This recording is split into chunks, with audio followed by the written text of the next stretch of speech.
प्यारे विद्यार्थियों, मैं तेजकरण चौहान, सह आचार्य मांगीलाल बागड़ी महाविद्यालय। आज के इस व्याख्यान में हम बीए पार्ट फर्स्ट के पेपर सेकंड आधुनिक विश्व का इतिहास के नेपोलियन की महाद्वीपीय व्यवस्था के बारे में जानकारी प्राप्त करेंगे। जैसा कि हम सभी जानते हैं, नेपोलियन विश्व इतिहास का एक अनोखा योद्धा था जिसने लगभग संपूर्ण यूरोप को पराजित कर अपने कदमों में डाल लिया था। नेपोलियन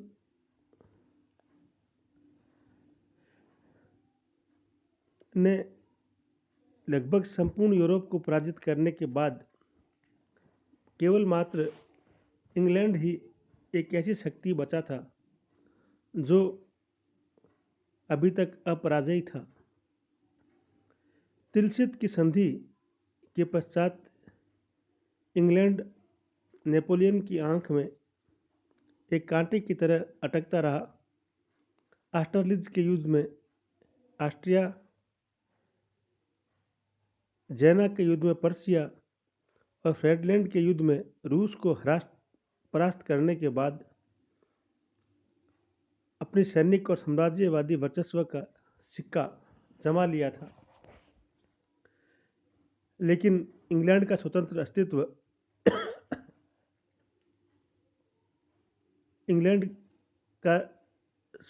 अस्तित्व नेपोलियन की आकांक्षाओं पर एक प्रकार से तुषारपात कर रहा था।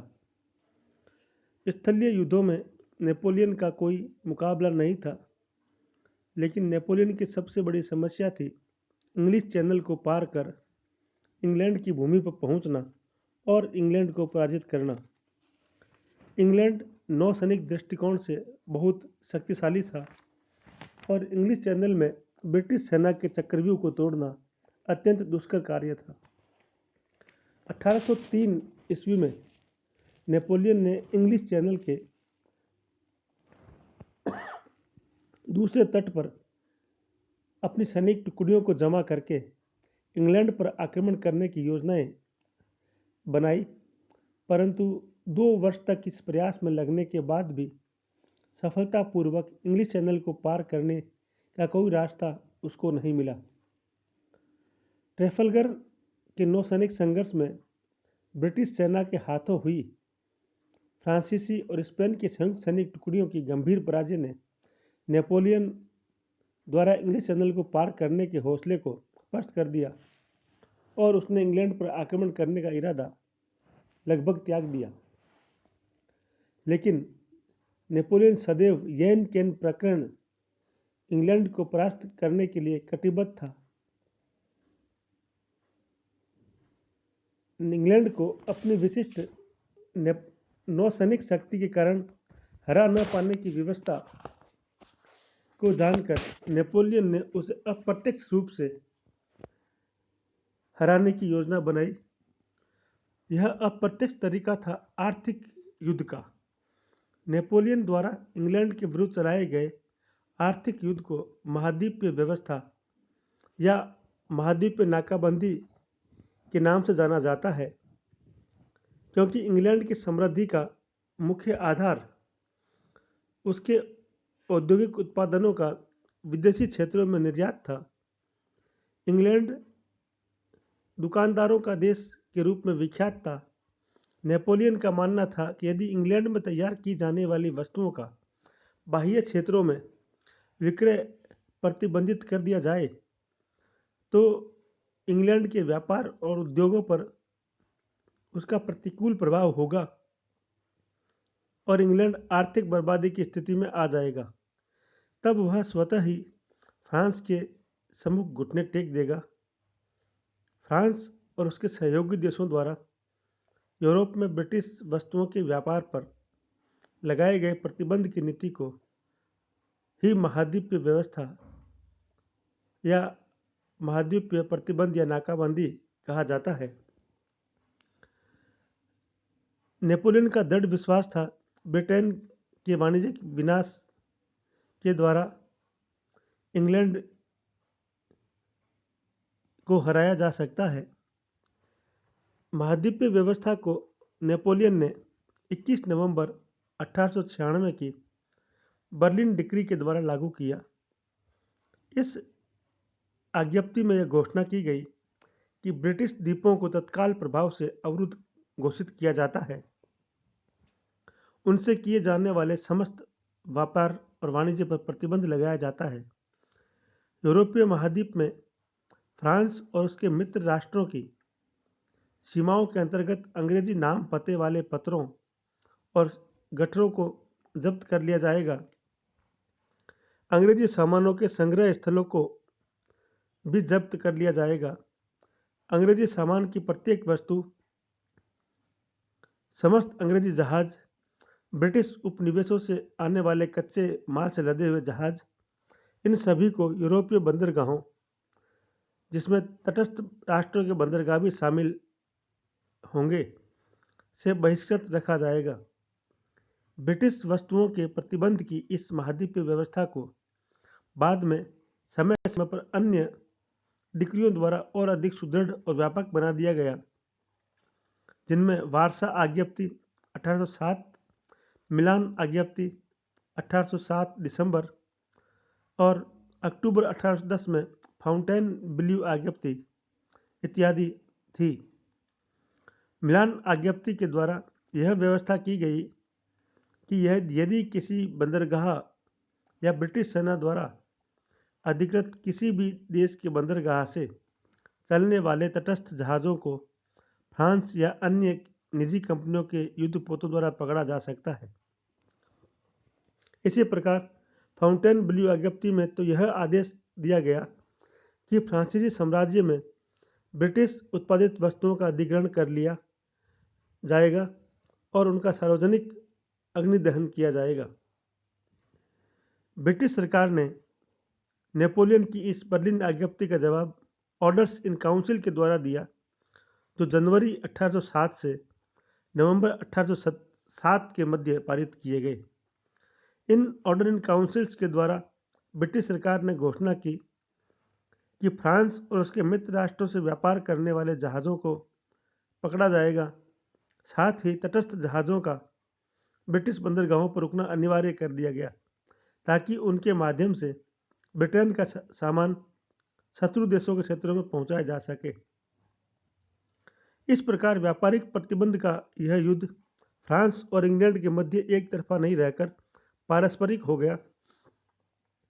नेपोलियन ने फ्रांस और यूरोपीय महाद्वीप में उसके सहयोगी राष्ट्रों के क्षेत्र में ब्रिटिश जहाज़ों और तटस्थ राज्यों के जहाज़ों के माध्यम से होने वाले ब्रिटिश वस्तुओं के व्यापार पर पूर्ण प्रतिबंध लगा दिया। वहीं दूसरी ओर इंग्लैंड ने फ्रांस और उसके आश्रित राष्ट्रों द्वारा किए जाने वाले सामुद्रिक व्यापार के दमन का प्रयास किया। फ्रांस और ब्रिटेन के इस पारस्परिक आर्थिक युद्ध में तटस्थ राष्ट्रों के समक्ष बड़ा संकट उपस्थित हो गया कि वे किसकी तरफ जाएं, किसका पक्ष लें। इस नवीन प्रकार के संघर्ष के महत्वपूर्ण और दूरगामी प्रभाव हुए। हर जगह हम इसका प्रभाव देखते हैं, चाहे वो स्पेन हो, रूस हो, रोम हो या कोपनहेगन हो या डैन्यूब या टेगस के किनारे हो। महाद्वीपीय व्यवस्था की पृष्ठभूमि में नेपोलियन की एक सकारात्मक अपेक्षा यह भी थी कि ब्रिटिश वस्तुओं के प्रतिबंध के बाद फ्रांस को यूरोप में उद्योग और व्यापार के केंद्र रूप में विकसित किया जाना था, जिसके अनुसार इटली को फ्रांस का आर्थिक उपनिवेश बना दिया गया, जहां से फ्रांस के उद्योगों के लिए कच्चा माल लाया जाता था और फ्रांस में तैयार किए गए वस्त्रों के लिए बाजार का कार्य करता था। हॉलैंड का आर्थिक विकास भी फ्रांस के अधीन कर दिया गया, जबकि फ्रांस में मशीनों के प्रयोग को प्रोत्साहित किया गया। अन्य देशों में इस प्रक्रिया को रोकने का प्रयास किया गया। महाद्वीपीय व्यवस्था के द्वारा नेपोलियन इंग्लैंड को परास्त करने के अपने प्रयोजन में पूर्णतः असफल रहा। इस आर्थिक असहिष्णुता का जो लंबा युद्ध फ्रांस और इंग्लैंड के बीच हुआ, उसमें हार इंग्लैंड की नहीं बल्कि फ्रांस की हुई। नेपोलियन ने महाद्वीपीय व्यवस्था को यूरोप में निरपवाद रूप में लागू करने के अति उत्साह में यूरोप के अनेक देशों को अपना शत्रु बना लिया। महाद्वीपीय व्यवस्था की पालना करवाने के लिए नेपोलियन को अनेक राष्ट्रों के प्रति आक्रामक रवैया अपनाना पड़ा, जो नेपोलियन के पतन का मुख्य कारण बना। इसका सीधा सा जो एक रूप हमें दिखाई देता है, उसके अनुसार नेपोलियन की महाद्वीपीय व्यवस्था की सफलता के लिए जरूरी था कि यूरोप से उसका सर्वत्र एवं अनवरत रूप से पालन हो। उसके लिए यूरोप के सभी देशों का सहयोग नेपोलियन के लिए अनिवार्य था।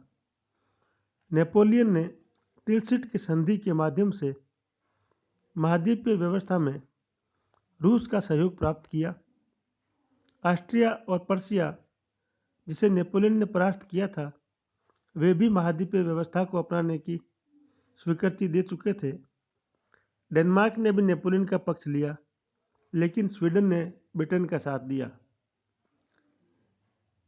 जिसका फायदा उठाते हुए रूस ने फिनलैंड पर कब्जा कर लिया, जो स्वीडन के अधीन था, जिसकी स्वीकृति नेपोलियन रूस को तिलसिट की संधि के द्वारा दे चुका था। हॉलैंड के राजा लुई, जो नेपोलियन के भाई थे, उसने ही महाद्वीपीय व्यवस्था को लागू नहीं किया, क्योंकि ऐसा करने पर हॉलैंड बर्बाद होने की स्थिति में आ जाता।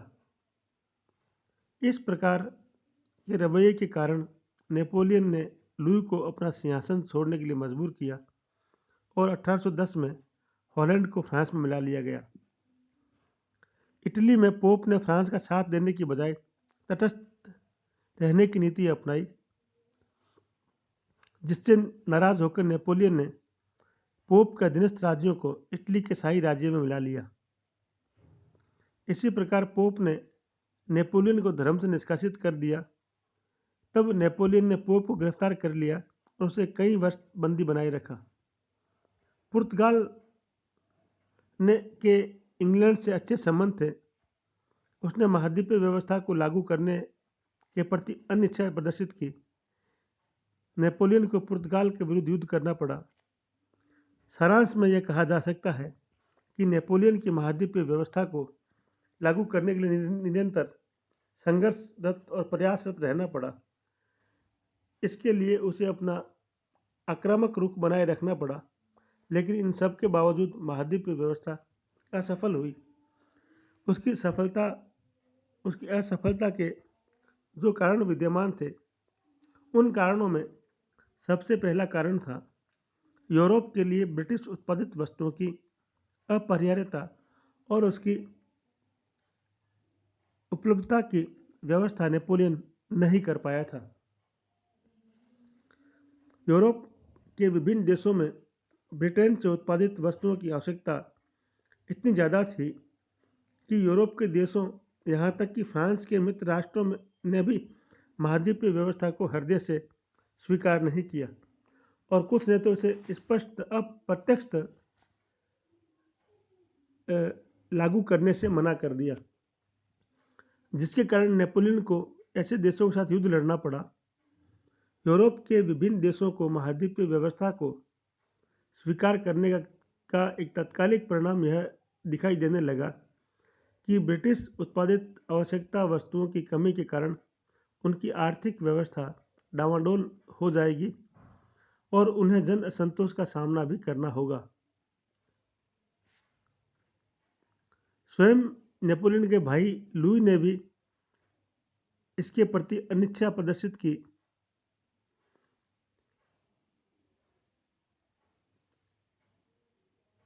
ब्रिटेन से भारी मात्रा में चाय, कॉफ़ी और चीनी की आपूर्ति राइन संघ के जर्मन देशों में होती थी।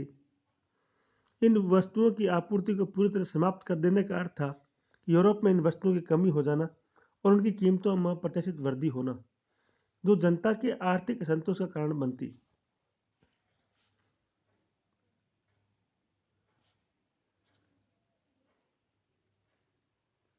इस प्रकार महाद्वीपीय व्यवस्था के काल में इंग्लैंड से यूरोप को निर्यात की जाने वाली वस्तुओं के निर्यात में कोई भारी परिवर्तन नहीं हुआ।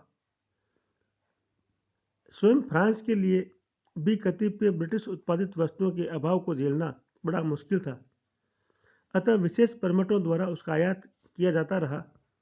नेपोलियन के सैनिकों के लिए गर्म कपड़ा, चमड़ा इंग्लैंड से ही आता था।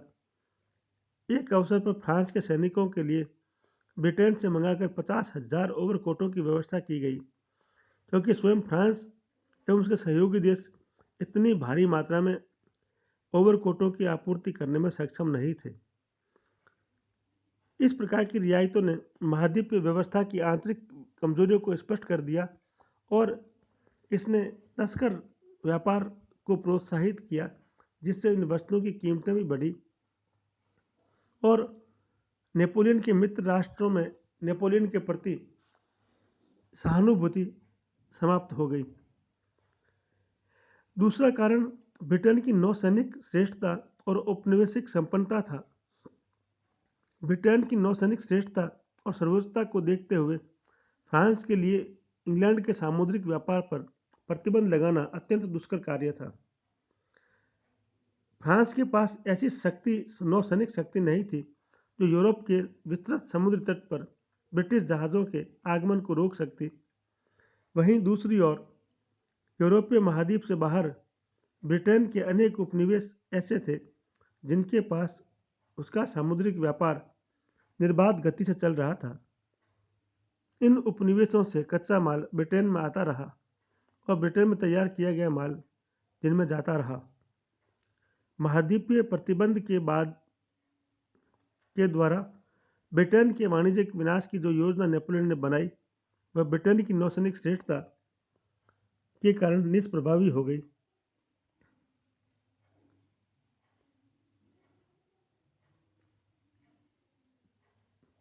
ऐसा होने के पीछे मुख्य कारण यह था कि उन वर्षों में जबकि महाद्वीपीय बंदरगाहों को बढ़ती हुई जनसंख्या में ब्रिटिश जहाज़ों के लिए बंद किया जा रहा था, इंग्लैंड ने समुद्र पार नए बाजारों को अपने लिए विकसित कर लिया था।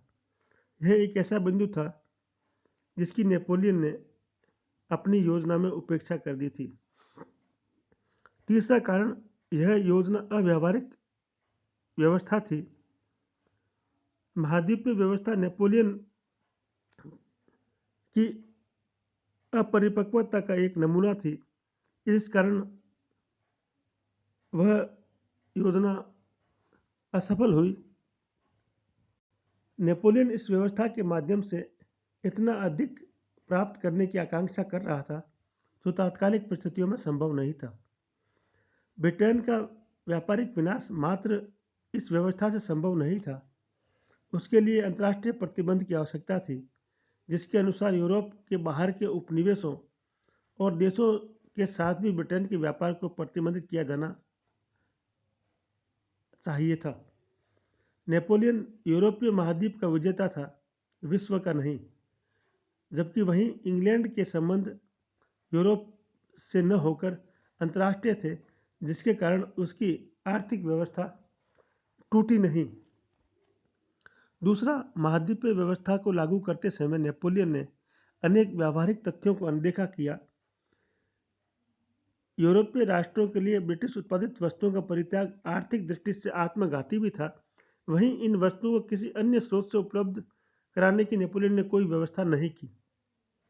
स्वयं फ्रांस के उद्योग धंधे अभी इतने विकसित नहीं थे कि वह संपूर्ण यूरोप की मांग को पूरा कर पाता। यही कारण था कि जब यूरोपीय महाद्वीप की व्यावहारिक समस्याओं के सामने ब्रिटिश वस्तुओं का आगमन चोरी छिपे या विदेश प्रमुखों द्वारा होता रहा, वहीं नेपोलियन सैनिक दबाव से यूरोप के राष्ट्रों को महाद्वीपीय व्यवस्था बनाए रखने के लिए विवश करता रहा। जबकि उन देशों में राष्ट्रीय असंतोष या जन असंतोष नेपोलियन के विरुद्ध घनीभूत होता गया, जो अंत में उसके पतन का कारण बना। व्यावहारिक यथार्थ के प्रति नेपोलियन का यह शुतुरमुर्गी दृष्टिकोण उसकी सैद्धांतिक हठधर्मी था, उसके साम्राज्य के पतन का कारण बना, जिससे नेपोलियन का मध्यम वर्ग भी फ्रांस का मध्यम वर्ग भी नाखुश हो गया।